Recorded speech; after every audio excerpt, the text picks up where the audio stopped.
Dans cette partie du cours, nous allons faire un déploiement automatique en utilisant Terraform. Alors, comme vous le savez déjà, je vais activer la console de Cloud Shell.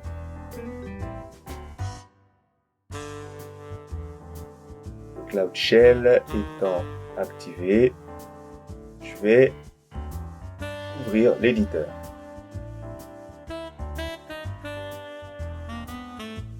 Alors, nous aurons 4 fichiers. Un fichier qui va faire l'initialisation de nos variables d'environnement, init.env.sh.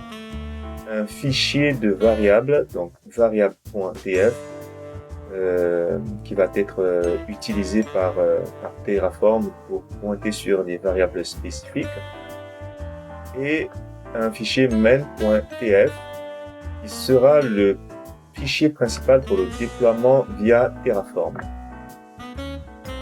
Init.env. Alors, qu'est-ce que nous faisons dans init.env? Init.env, c'est un fichier, un script shell.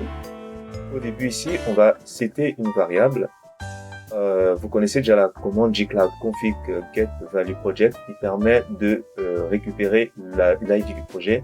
Alors, très important, tf underscore var est le préfixe qu'il faut donner à aux variables d'environnement si l'on veut que Terraform accède à ces variables.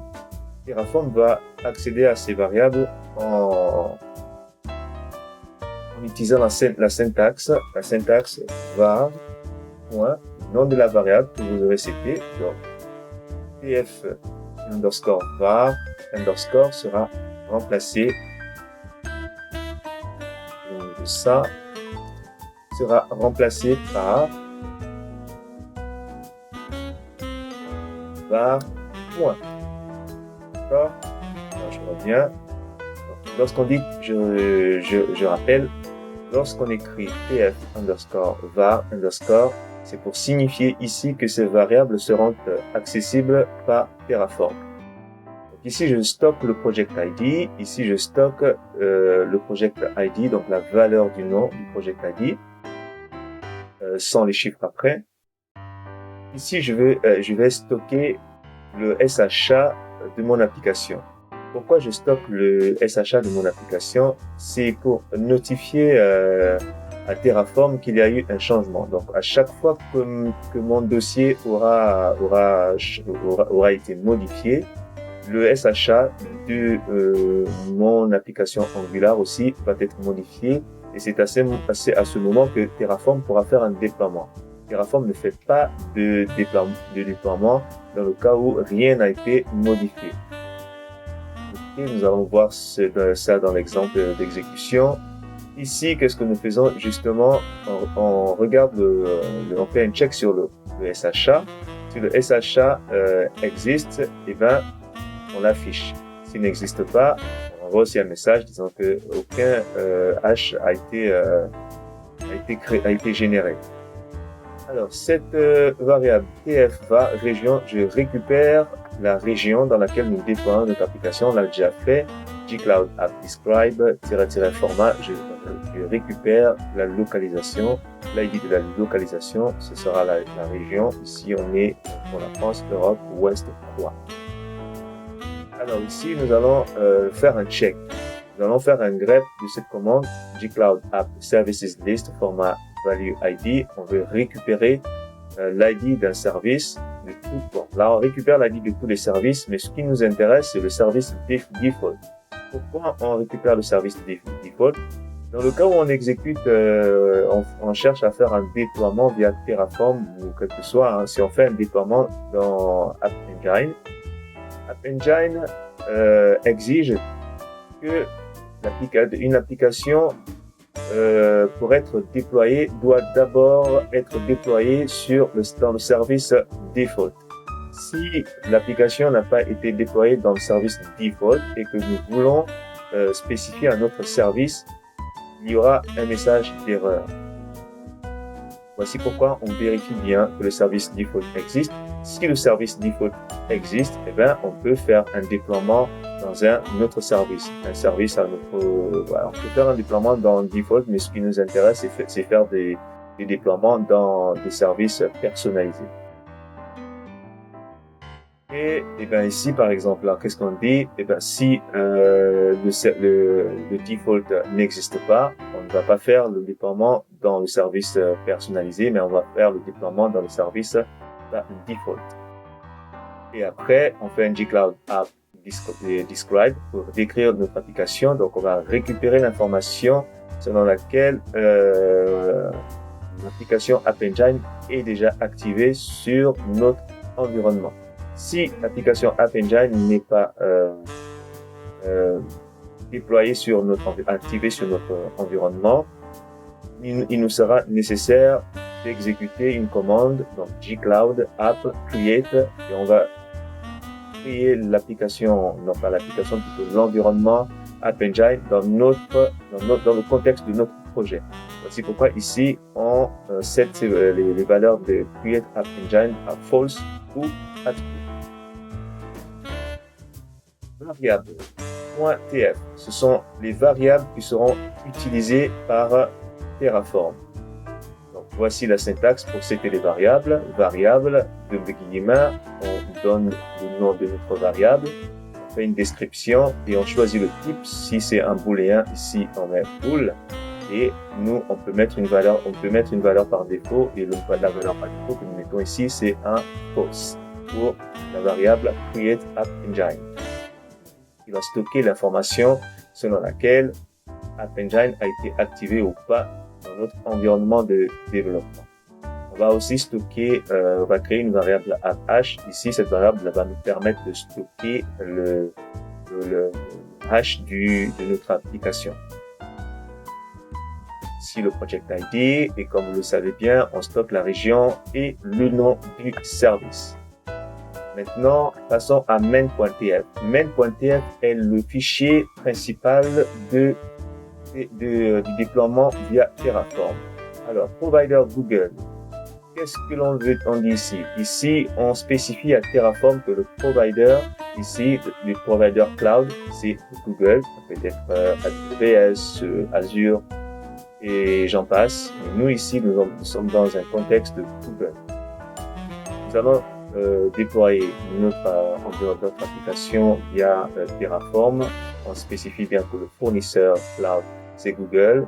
Le project ID, il est stocké ici et nous allons déployer cette application dans une région qui est accessible par cette variable.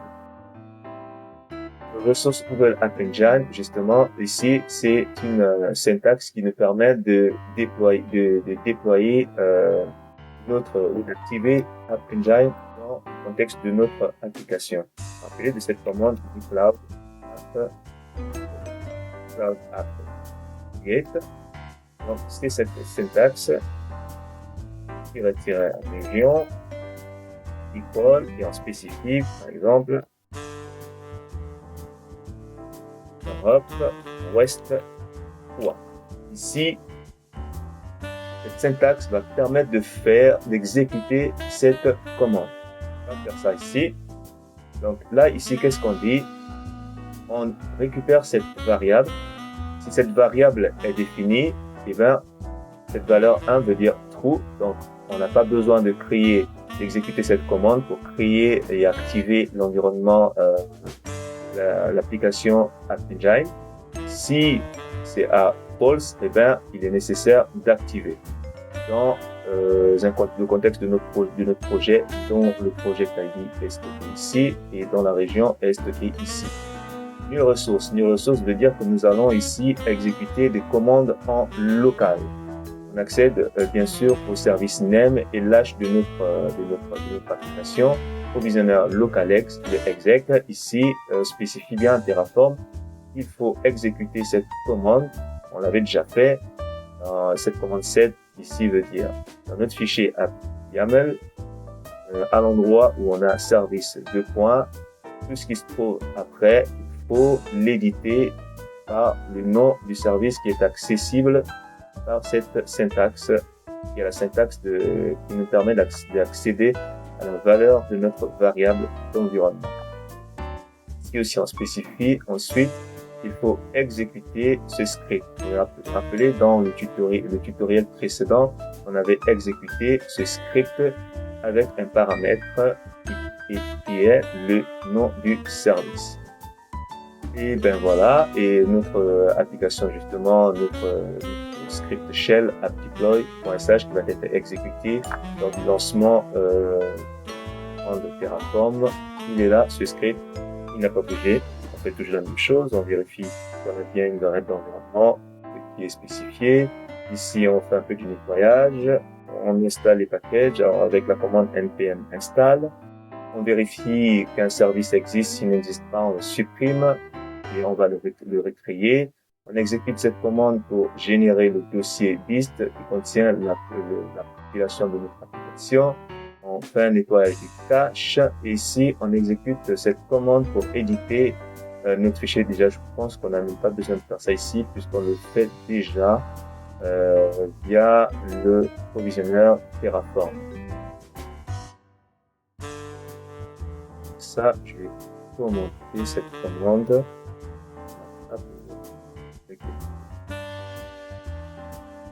Et après, on exécute la commande gcloud app deploy no cache. On voit ce message terminé. On fait un nettoyage des dossiers lourds et on fait un nettoyage du cache. Avant d'exécuter la commande Terraform apply pour déployer notre application, qu'est-ce qu'on va faire pour déployer nos variables d'environnement dans notre espace Google Cloud? Et ben, on va ouvrir le terminal et ici on va éditer le fichier /rc et à la fin du fichier, vous voyez bien ici que j'ai sourcé le fichier init.env. Donc ce fichier ici va nous permettre d'installer et d'initialiser les variables d'environnement. Lorsque j'ai édité ce fichier, il suffit de sourcer /rc.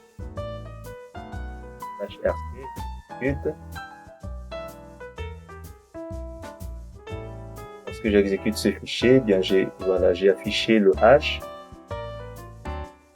Et voilà, les variables d'environnement ont bien été initialisées. Et après, qu'est-ce que je fais? Je vais exécuter la commande Terraform apply. Je fais exprès de le lancer ici. Normalement, j'aurais une erreur. Pourquoi? Parce que je n'ai pas initialisé. Je ne vais pas initialiser ici. Pourquoi? Moi, c'est mon application Angular que je veux déployer. Donc, je vais me positionner dans mon dossier Angular. Là, et je vais exécuter la commande Terraform init. J'ai déjà exécuté. Normalement, lorsque la commande est exécutée avec succès, on a la création de ce dossier .terraform et la création de ce dossier Terraform tfstate. On a aussi le backup. Alors, tfstate contient quoi? tfstate contient l'information sur l'état de notre application. Donc, la condition pour que le déploiement s'exécute, c'est que notre application, c'est qu'il y ait un changement. S'il n'y a pas de changement, notre application ne va pas être déployée par Terraform. Terraform déploie à une seule condition, il faut qu'il y ait des changements. Par exemple, ici, qu'est-ce qui va déclencher la modification? Et bien, c'est le hash de notre application. Si je modifie un fichier, s'il y a une modification quelconque, ce hash il va être modifié. Le service name, si je fais aussi une modification du nom du service, et bien, Terraform va détecter un changement entre le déploiement précédent et le déploiement actuel.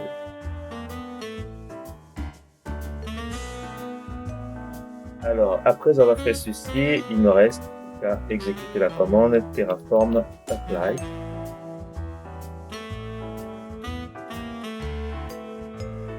Terraform ici me montre les changements qu'il va opérer. D'accord? Fait la comparaison du hash précédent et du nouveau hash. Il a détecté une modification, et bien il va exécuter le processus de déploiement. Je vais faire ici un cancel. Alors au départ j'avais ces hash. Je vais modifier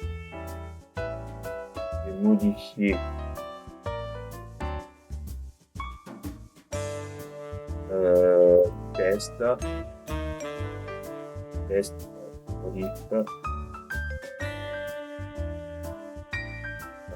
Bon. J'ouvre le terminal, j'exécute la commande Terraform. Pas maintenant, il faut d'abord sourcer.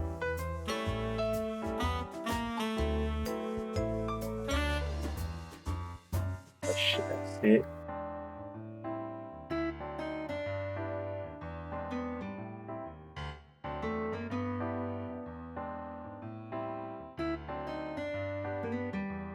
Et là, on voit bien ici que le hash a changé. Au départ, on avait pour notre modification avant, on avait ça et il commence bien par 26 de CC et là on a 62 29 53. Pourquoi? Parce que je vais faire une modification. Si je ressource encore, j'aurai le même hash. Pourquoi? Parce qu'il n'y a pas de modification entre ces deux instants. Vous voyez, c'est le même hash qui est affiché. Donc, à partir de ce moment, il y a une modification. Je vais exécuter la commande Terraform fly transdossier cd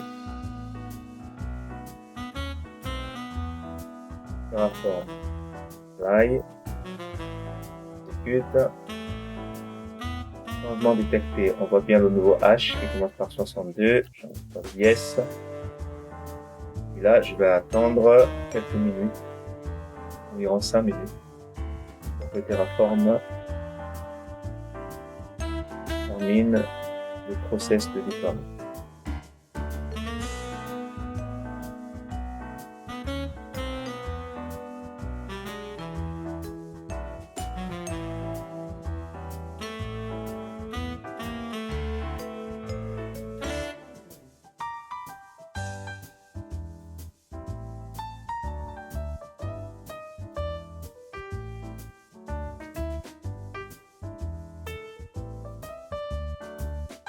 Voilà, le déploiement est terminé. Ressources ajoutées, une ressource, pas de changement et une autre détruite. On va vérifier l'état de notre service. On va chercher App Engine. Dans Services, on est bien dans le projet qui nous intéresse. On a bien réservation front qui a été déployée. Donc au départ, qu'est-ce qu'on avait? On avait Hello réservation, Good Detection, Love. Et après déploiement, si je rafraîchis, bien, on a Test Modif Terraform. Le déploiement s'est bien passé via Terraform. Voilà. Merci de m'avoir suivi.